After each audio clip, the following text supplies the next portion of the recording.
अमित अपने माता पिता के साथ गांव में रहता था।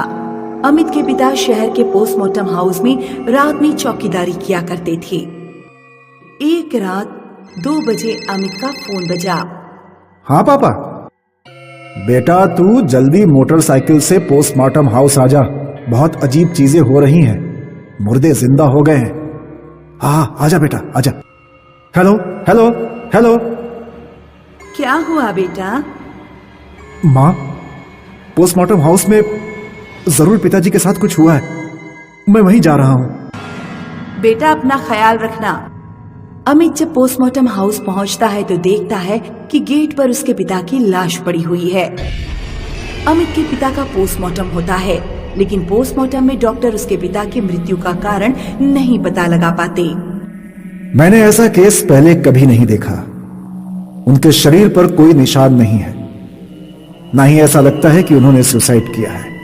अमित के पिता की असमय अचानक मृत्यु होने के कारण अमित को अपने पिता की नौकरी मिल जाती है। बेटा, तू पोस्टमार्टम हाउस की चौकीदार की नौकरी मत कर, वहाँ नाइट शिफ्ट करनी होती है। तेरे पिताजी की तरह तुझे भी कुछ हो गया तो मैं किसके सहारे अपना जीवन बिताऊंगी? डॉक्टर और पुलिस पिताजी की मौत का कारण पता नहीं लगा पाए। मैं वहां नौकरी करूंगा और पता लगा कर रहूंगा कि पिताजी की मौत कैसे हुई। अमित अपने पिता की तरह रात में पोस्टमार्टम हाउस में चौकीदारी करने लगा। अमित अक्सर देखता कि रात में 2 डॉक्टर ऑपरेशन रूम में पिए हुए बाहर निकलते। वे अक्सर अमित को शराब पीने के लिए अंदर बुलाते थे। अरे चौकीदार भाई साहब, कभी कभी तुम हमारे साथ भी 2-4 पैग लगा लिया करो। नहीं सर, मैं शराब नहीं पीता। कभी कभी डॉक्टरों के साथ एक बाबा भी आता था। एक दिन अमित ने दरवाजे पर कान लगाकर ऑपरेशन रूम के अंदर की आवाजें सुनने की कोशिश की। बाबा, उन औरतों की आत्माओं का आपने ठीक से पोस्टमार्टम तो कर दिया? हाँ, लेकिन उनमें से एक औरत का भूत मेरे कब्जे से बाहर है, इसलिए तुम्हें सावधान रहना होगा। जब डॉक्टर और बाबा चले गए तो अमित ऑपरेशन रूम के अंदर गया।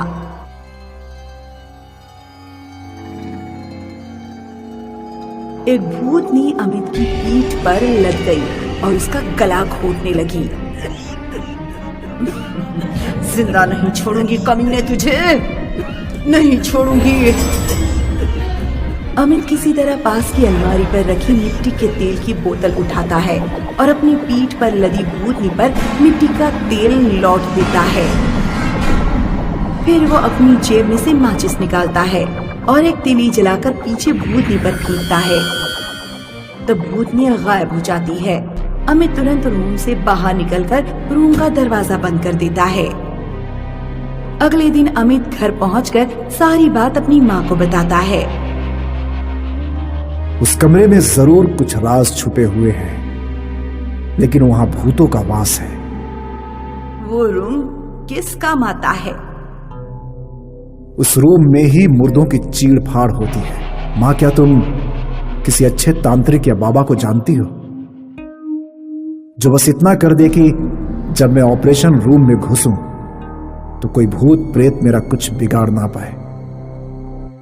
हाँ, हमारे गांव में पंडित राम प्रकाश शर्मा भूत प्रेतों के बारे में जानते हैं।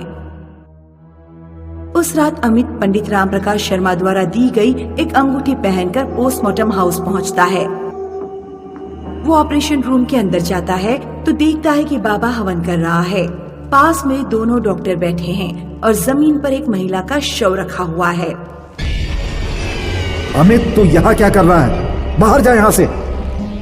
यहाँ ये सब क्या हो रहा है? तुझे जानने की जरूरत नहीं, निकल यहां से बाहर। तेरा बाप फिर भी समझदार था, लेकिन तू तो बिल्कुल गधा है। तभी अचानक औरत का शव खड़ा हो जाता है। पास की अलमारी में ऑपरेशन इंस्ट्रूमेंट रखे हुए थे। औरत का भूत वहां से एक कैंची उठाकर बाबा के गले में भूंक देता है। बाबा तुरंत मर जाता है। दोनों डॉक्टर कमरे से बाहर भागते हैं, लेकिन दरवाजे बंद हो जाते हैं। कहाँ भागोगे कमीनों? औरत का भूत दोनों डॉक्टरों का गला पकड़ लेता है और गला घोंटकर दोनों को मार देता है। औरत की आत्मा फिर अमित पर हमला करने की कोशिश करती है, लेकिन अपनी अंगूठी के कारण अमित बच जाता है। तुम कौन हो और इन डॉक्टर को तुमने क्यों मार दिया? ये डॉक्टर नहीं, राक्षस थे। पोस्टमार्टम के लिए औरतों के शव को लाते थे और उनके साथ गलत काम करते थे। और वो बाबा? डॉक्टर जिन औरतों के शवों के साथ गलत काम करते थे, बाबा उन औरतों की आत्माओं का पोस्टमार्टम करता था। आत्माओं का पोस्टमार्टम? हाँ, वो बाबा उन औरतों की आत्माओं को जल्द से जल्द अगला जन्म दिलाने की कोशिश करता था, ताकि वे आत्माएं भूत बनी रहकर डॉक्टरों को परेशान न करें। मेरा इन सब गलत कामों से कोई लेना देना नहीं है। मैं अपने पापा की जगह नौकरी करने आया हूँ। लेकिन तेरे बाप का था, वो भी इन डॉक्टरों के साथ मिला हुआ था। आत्मा अमित को छोड़ देती है। अमित घर जाकर सारी बातें अपनी माँ को बताता है। किसी ने ठीक ही कहा है बेटा, सबको अपनी करनी का फल भुगतना पड़ता है। तेरे पिता ने गलत काम किया, लगता है इसीलिए तेरे पिता की इस तरह मृत्यु हुई। ये साइंटिस्ट रमन है, जो आज दुनिया के सामने एक बहुत बड़ी महामारी की मेडिसिन की घोषणा करने वाले हैं। लेकिन एक भूतिया साया इनका पीछा कर रहा है। पिछली रात से इनके साथ अजीबोगरीब चीजें हो रही हैं। ये सोए तो अपने बिस्तर पर थे, लेकिन इनकी आंख कुएं में खुली। लोगों ने इनकी जान तो बचा ली, लेकिन कोई तो है जो इनका पीछा कर रहा है। तो सर, हमें बताइए कि आपको कैसा लग रहा है इतनी बड़ी इन्वेंशन करके? ये मेडिसिन दुनिया का सबसे बड़ा इन्वेंशन है। मैं बहुत खुश हूँ। बहुत मेहनत की है मैंने। साइंटिस्ट रमन बोल रहे थे कि कोई साया उनके आसपास मंडराने लगा। वो डर गए। उस साये ने सामने रखे हुए पानी के ग्लास को उठाकर साइंटिस्ट के मुंह पर फेंक दिया। सभी लोग दंग रह गए। ये सब लाइव टीवी पर दिख रहा था। कौन है यहाँ? सिक्योरिटी! जैसे ही सिक्योरिटी स्टेज पर आ रही थी, उस भूत ने सिक्योरिटी को हवा में उड़ाकर पटक दिया। साइंटिस्ट रमन बहुत डर गए और रिपोर्टर भी डरी हुई थी कि तभी सबके सामने साइंटिस्ट विक्रम का भूत दिखने लगा। ये सब लाइव टीवी पर दिख रहा था। साइंटिस्ट रमन भागने की कोशिश कर रहे थे कि साइंटिस्ट विक्रम के भूत ने उन्हें कुर्सी से बांध दिया। ये दवा रमन ने नहीं, मैंने बनाई है। इस धोखेबाज रमन ने मेरा खून कर दिया। खून? हाँ, खून।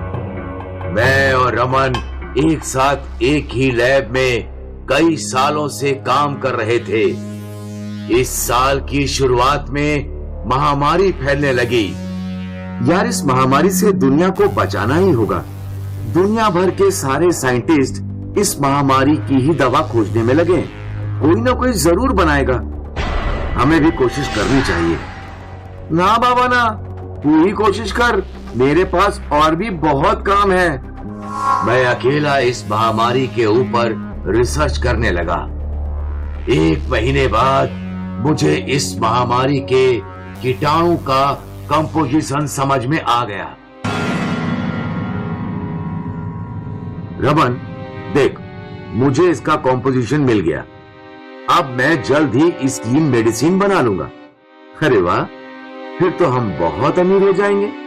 ये मेडिसिन किसी बड़ी कंपनी को बेचकर हम दुनिया के सबसे अमीर साइंटिस्ट बन जाएंगे। नहीं यार, ये हम गवर्नमेंट को देंगे। वो क्यों? किसी बड़ी कंपनी को बेचेंगे तो उस दवा की कीमत बहुत ज्यादा होगी और आम लोग इसे नहीं खरीद पाएंगे। गवर्नमेंट को बेचेंगे तो हर एक गरीब तक ये पहुंच जाएगी। पर गवर्नमेंट हमें इससे अच्छे दाम नहीं देगी। मुझे इस दवा से अमीर नहीं बनना, पर उन लाखों गरीबों की दुआ जरूर चाहिए। मैं बहुत खुश था कि मैं मेडिसिन बनाने के बहुत नजदीक था, लेकिन मुझे क्या पता था, जिसे मैंने दोस्त समझा था वो मेरे पीछे षड्यंत्र रच रहा है। रमन ने एक बड़ी कंपनी से हाथ मिला लिया था, उसे बहुत सारे पैसे मिलने वाले थे। तब से रमन मेरी हर हरकत पर नजर रखने लगा। वो अक्सर मेरी टेबल पर ताक झांक किया करता था। क्या ढूंढ रहे हो? कुछ नहीं, बस यहाँ कुछ गिरने की आवाज आई थी तो देखने चला आया कि कहीं कुछ टूटा तो नहीं। यहाँ तो कुछ गिरा नहीं है, शायद कहीं और से आवाज आई हो। हाँ, हो सकता है। मैं अपने काम में जुटा रहा और लगभग 15 दिन बाद मैंने वो मेडिसिन बना ही ली। Yes, I did it, I knew I would do it. क्या हुआ? आखिर मैंने वो मेडिसिन बना ही ली, फाइनली। मैं अभी जाकर न्यूज में ये अनाउंस करता हूँ। रुक जाओ, थोड़ा आराम से। ये इस सदी का सबसे बड़ा इन्वेंशन है। इसके अनाउंसमेंट के लिए बहुत सारी तैयारियां करनी होंगी। कैसी तैयारियां? गवर्नमेंट को इन्फॉर्म करना होगा, न्यूज वालों को भी पहले से इन्फॉर्म करना होगा। तो रुक, मैं सबसे बात करके आता हूँ, फिर मैं तेरे साथ चलता हूँ न्यूज चैनल के ऑफिस। ठीक है। रमन ने किसी से फोन पे बात की और फिर मेरे पास आया। हमें अभी गवर्नमेंट लैब इस मेडिसिन को ले जाना होगा। पर क्यों? उसका प्रोसेस है। चल लैब। मैं रमन के साथ उसकी कार में बैठ गया। रमन मुझे गवर्नमेंट लैब ले जाने के बदले किसी सुनसान फैक्ट्री में ले आया। ये कहाँ ले आया? अभी पता चल जाएगा। बाहर चल। मैं कार से उतरा और तुरंत 2 गुंडों ने मुझे पकड़ लिया। उनमें से एक गुंडे के हाथ में चाकू था। दोस्त ने मेरे गले पर घुमा दिया और मैं वहीं मर गया। उसके बाद इस हरामखोर ने उस कंपनी वाले को दवा का सारा फॉर्मूला दे दिया और बहुत सारे पैसे ले लिए। मैं चाहता तो कल रात ही इसे मार देता, लेकिन मैंने इसे मारा नहीं, क्योंकि मैं दुनिया को सच बताना चाहता था। ये धोखेबाज है। इसने इस दवा के लिए मेरा खून कर दिया, लेकिन अब मैं इसे नहीं छोड़ूंगा। और भूत ने रमन को गर्दन से उठा लिया। रमन छटपटाता रहा और तड़पते तड़पते रमन मर गया। साइंटिस्ट के भूत का बदला दुनिया भर ने लाइव टीवी पर देखा।